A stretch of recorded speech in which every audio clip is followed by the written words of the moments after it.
ખાનગી સંસ્થાએ આ વખતે સારા ચોમાસાનું અનુમાન કર્યું છે તો આગાહીકાર અંબાલાલ પટેલે પણ આ વખતના ચોમાસા અંગે પૂર્વાનુમાન કર્યું છે। તેમના મતે આ જે સિંહાવલોકન નહીં પરંતુ વિહંગાવલોકન છે અને વિહંગાવલોકન કરતા આ વર્ષે ચોમાસું સારું રહી શકે છે।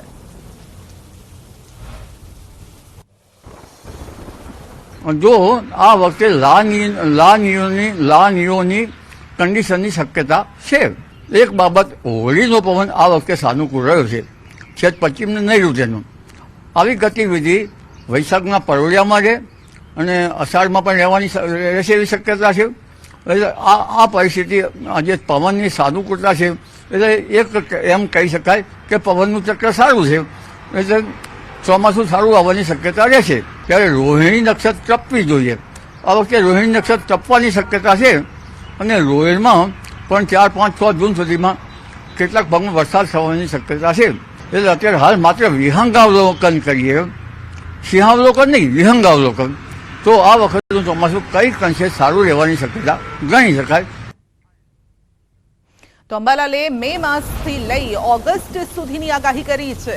અંબાલાલના મતે આ વખતે પ્રી મોન્સૂન એક્ટિવિટી અને પાછોતરા વરસાદમાં પવન વધુ ફૂંકાવાની શક્યતા છે।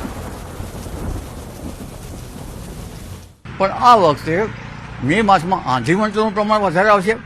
આંધી વંટોનું પ્રમાણ વધારે આવે એનો અર્થ છે કે ઘણી આંધીમાંથી જે આરબ કન્ટ્રીમાંથી ધૂળકટ ચડી આવતો છે અને ઘણી આંધી પછી વરસાદ આવતો હોય છે। અને જ્યારે જૂન માસમાં ફેંકાતો પવન આવશે, સમયવાહી પ્રવાહ લગભગ 7 કે 8 જૂને એ પવનો બદલાશે, પરંતુ તે પૂર્વે અરબ સાગરમાં હલચલ જોવા મળશે। 10-11 મિનિટ પછી બંગાળના ઉપસાગરમાં પણ હલચલ જોવા મળશે। બંગાળના ઉપસાગરમાં હવાના હળવા દબાણ ઊભા હશે, ચક્રવાત સર્જાવાની શક્યતા છે। આમ છતાં ચોમાસું સારું રહેવાની શક્યતા છે। ખાસ કરીને ચોમાસું જોવા જઈએ તો વચમાં જૂન માસમાં જો શરૂઆતમાં વરસાદ સારો થાય તો વચમાં બ્રેક પણ આવી શકે અને લગભગ ઓગસ્ટ અને સપ્ટેમ્બરમાં ચોમાસું સારું રહેવાની શક્યતા છે। મઘા નક્ષત્રમાં પણ વરસાદ સારો થવાની શક્યતા છે। આ ઉપરાંત પૂર્વ ફાલ્ગુની, ઉત્તરા ફાલ્ગુની શક્યતા રહેશે, ચિત્રા સુધી રહેવાની શક્યતા રહેશે અને ઓક્ટોબર સુધીમાં પણ કંઈ વરસાદ થવાની શક્યતા રહેશે। પરંતુ 5મી ઓક્ટોબર પછી દરિયાકિનારામાં પવન વધારે ફૂંકાવાની શક્યતા રહેશે। લગભગ 10 ઓક્ટોબરમાં અને 10 થી 17 ઓક્ટોબરમાં પણ દરિયાકિનારે પવનની શક્યતા વધારે રહેશે। એટલે આ વખતે પ્રી મોન્સૂન એક્ટિવિટી અને પાછોતર વરસાદ આ બંનેમાં પવન ફૂંકવાની શક્યતા વધારે રહેશે અને આ પવનની ગતિવિધિના કારણે ચોમાસું સારું આવી શકવાની શક્યતા રહેશે। તો ખાનગી સંસ્થાના પૂર્વાનુમાન અંગે અંબાલાલનું કહેવું છે કે હજુ વધુ પરિબળોના અભ્યાસની શક્યતા છે। અન્ય પરિબળના અભ્યાસ બાદ સચોટ પૂર્વાનુમાન કરી શકાય। એટલે આ વખતનું ચોમાસું સારું રહેવાની શક્યતા રહેશે, પણ હજુ વધારે પરિબળનો અભ્યાસ કરવાની જરૂર રહેશે। डे 4 और डे 5, डे 6, डे 7 में आइसोलेटेड प्लेसेस में लाइट रेन होने का पूर्वानुमान दिया गया है। डे 4 की बात करेंगे जहां पे आइसोलेटेड प्लेसेस में लाइट रेन होने का पूर्वानुमान दिया गया है, वो ज़िले हैं सूरत, नवसारी, वलसाड़ और सौराष्ट्र के है गिर सोमनाथ और कच्छ रीजन। और डे 5 की बात करेंगे जहां पे लाइट रेन होने का पूर्वानुमान दिया गया है आइसोलेटेड प्लेसेस पे, वो है छोटा उदयपुर, नर्मदा, दाहोद और साथ में कच्छ भी है। और डे 6 की बात करेंगे तो डे 6 में भी दाहोद, छोटा उदयपुर, नर्मदा और कच्छ में आइसोलेटेड प्लेसेस पे लाइट रेन होने का पूर्वानुमान दिया गया है। और डे 7 की बात करेंगे तो डे 7 में भी लाइट रेन होने का पूर्वानुमान दिया गया आइसोलेटेड प्लेसेस पे, वो और जो ज़िले हैं जहाँ पे लाइट रेन होने का पूर्वानुमान दिया गया है वो दाहोद, छोटा उदयपुर, नर्मदा। और मैक्सिमम टेम्परेचर की बात करेंगे आने वाले दिनों के लिए तो मैक्सिमम टेम्परेचर 24 आवर्स में नो लार्ज चेंज में रहेगा। उसके बाद 2 से 3 डिग्री सेल्सियस का ग्रेजुअल फॉल है मैक्सिमम टेम्परेचर। और अहमदाबाद और गांधीनगर की बात करेंगे जहाँ पे मैक्सिमम टेम्परेचर रियलाइज हुआ है तो अहमदाबाद का 40.8 डिग्री सेल्सियस रियलाइज हुआ और गांधीनगर का 40.5 degree Celsius maximum temperature realize हुआ। और अहमदाबाद और गांधीनगर के मैक्सिमम टेम्परेचर की फोरकास्ट की बात करेंगे तो दोनों जगह के लिए 40 डिग्री सेल्सियस का मैक्सिमम टेम्परेचर का फोरकास्ट दिया गया है। और ओवरऑल हम गुजरात स्टेट की बात करेंगे जहाँ पे मैक्सिमम टेम्परेचर हाईएस्ट रियलाइज हुआ है वो है 42 डिग्री सेल्सियस राजकोट और दिशा। और विंड की बात करेंगे, जो विंड लैंड रीजन पे प्रिवेल करेगी वो north westerly to northerly wind prevail करेगी। और साथ में ही आज और कल के लिए डिस्कम्फर्ट कंडीशन बनी रहेगी सौराष्ट्र और कच्छ के कोस्टल एरियाज में।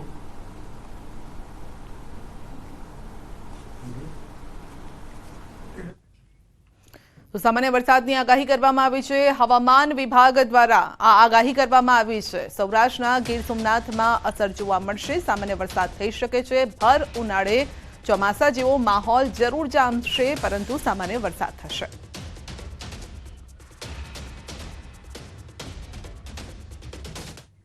તો ખાનગી સંસ્થાના પૂર્વાનુમાન અંગે અંબાલાલનું કહેવું છે કે હજુ વધુ પરિબળોના અભ્યાસની શક્યતા છે। અન્ય પરિબળના અભ્યાસ બાદ સચોટ પૂર્વાનુમાન કરી શકાય। એટલે આ વખતનું ચોમાસું સારું રહેવાની શક્યતા રહેશે, પણ હજુ વધારે પરિબળનો અભ્યાસ કરવાની જરૂર રહેશે। ઉપલા લેવલના પવનો, નીચના લેવલના પવનો, સેટેલાઇટ ટાપુમાંથી ડાર્વિન તાહિતી ટાપુનું હવામાન અને આ ઉપરાંત ઘણા પરિબળનો અભ્યાસ કર્યા પછી સ્ટેટિસ્ટિકલ રિવ્યૂ કરી અને કોઓપરેશન કોરિલેશન વગેરે કાઢીને ચોમાસાનું પૂર્વાનુમાન કરવામાં આવે તો તેનું રિઝલ્ટ સારું અને સત્ય નજીક થઈ શકાય તેમ મારું માનવું છે। તો આ વખતે ક્યાં, કેવો અને ક્યારથી વરસાદ શરૂ થશે તેનું પૂર્વાનુમાન પણ અંબાલાલે કર્યું છે। વરસાદ અંગે જોઈએ તો કેટલાક ભાગમાં પૂર આવવાની શક્યતા રહેશે। લગભગ વરસાદ એવરેજ 868 મિલીમીટરથી વધારે થવાની શક્યતા રહેશે। ગુજરાતમાં વરસાદ 101 કે 104 મિલીમીટર જેવો વરસાદ થવાની શક્યતા રહેશે અને ક્યારેક વધી પણ શકે। પરંતુ એકંદરે ચોમાસું ગુજરાતમાં વરસાદ ઘણો સારો થશે, ઉત્તર ગુજરાતમાં વરસાદ સારો થશે અને રાજસ્થાનના ભાગમાં વરસાદ સારો થશે। દક્ષિણ ગુજરાતમાં પણ વરસાદ સારો થવાની શક્યતા રહેશે। મધ્ય ગુજરાત અને કચ્છમાં પવન સાથે વરસાદ થવાની શક્યતા રહેશે। એટલે મે માસની આંધીઓ વરસાદ માટે સાનુકૂળ બનશે અને આ હવામાન જે છે એ મે માસની ઈસ્ટ ગરમી પણ હવામાનને સાનુકૂળ રહેશે। ખાસ કરીને જુલાઈમાં વધારે પૂર આવવાની શક્યતા રહેશે અને જૂનની શરૂઆતમાં પણ વરસાદ વધારે થવાની શક્યતા રહેશે। પણ જુલાઈના ઓગસ્ટમાં દક્ષિણ ગુજરાતના ભાગોમાં લગભગ વધારે વરસાદ થવાની શક્યતા રહેશે। એટલે આ વખતે દેશના કેટલાક કોઈ ભાગમાં પૂર, તો કોઈ ભાગમાં નોર્મલ વરસાદ, તો કોઈ ભાગમાં સારું ચોમાસું રહી શકે। અને હવે વાત કરીશું બેક ટુ બેક આવતી આફતની।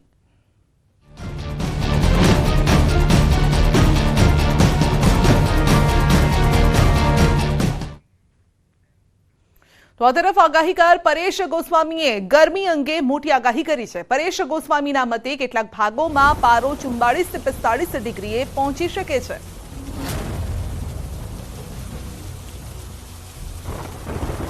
હાલમાં અત્યારે એક હીટવેવનો રાઉન્ડ ચાલુ રહ્યો છે। આ હીટવેવનો રાઉન્ડ છે 8 એપ્રિલે ચાલુ થયો છે અને 13 એપ્રિલ 2024 સુધી આ હીટવેવનો રાઉન્ડ છે ચાલવાનો છે, જેમાં 8 થી 13 એપ્રિલ દરમિયાન મુખ્યત્વે રાજ્યના મોટાભાગના વિસ્તારોની અંદર તાપમાન છે એ સરેરાશ 41 થી લઈને 43 ડિગ્રી અને એકલ દોકલ સેન્ટરની અંદર 43 ડિગ્રી ઉપર જાય તેવી શક્યતાઓ છે। રાજ્યના અમુક વિસ્તારોની અંદર તાપમાન છે એ 8 થી 13 એપ્રિલ દરમિયાન 44-45 ડિગ્રી સુધી પણ પહોંચે તેવું પણ હાલ એક અનુમાન છે। તો સાથે જ પરેશ ગોસ્વામીએ 3 દિવસ બાદ ગુજરાત પર બીજી મોટી આકાશી આફતની પણ આગાહી કરી છે।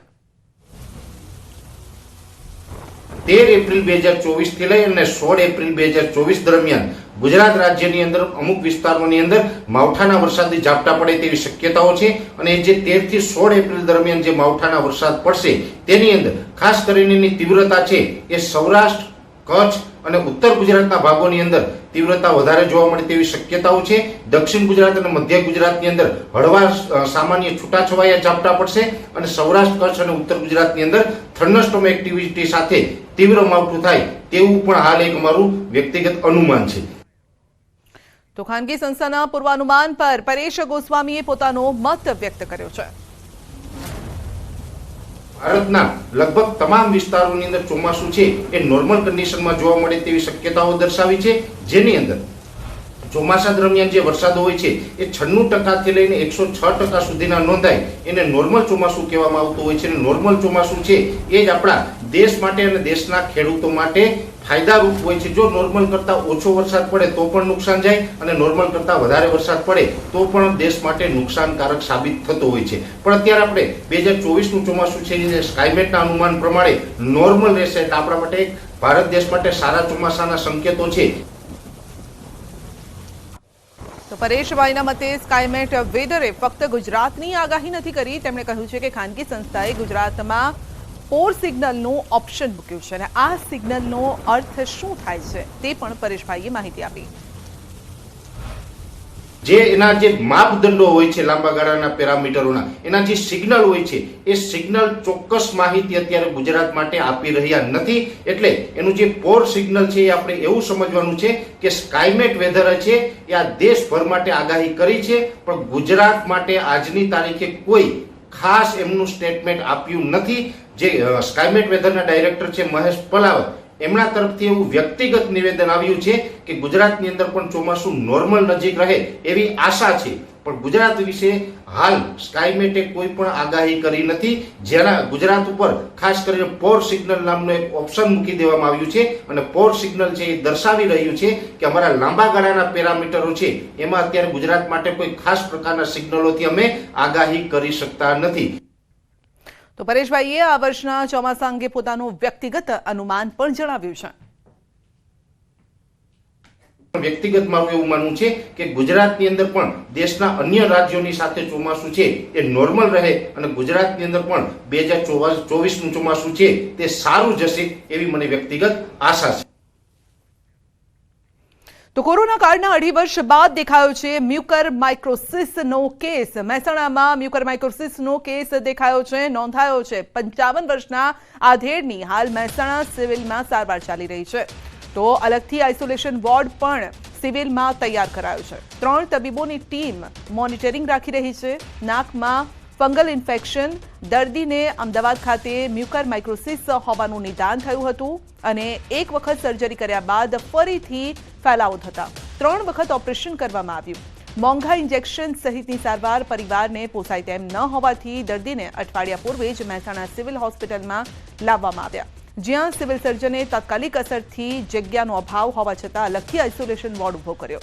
3000 રૂપિયાના એક એવા 30 ઇન્જેક્શન સરકારી ક્વોટામાં ભાવનગરથી મંગાવીને 3 ડોક્ટરોની ટીમથી તેમની સારવાર કરાઈ રહી છે.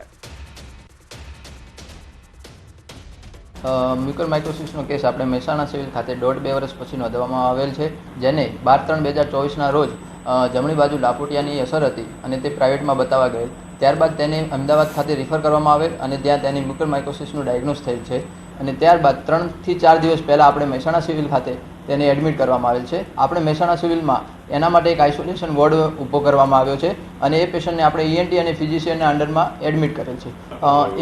એક ઇન્જેક્શનની કિંમત 3,000 આસપાસની હોય છે અને રોજના એને 5 ઇન્જેક્શનનો અત્યારે ડોઝ ચાલુ છે.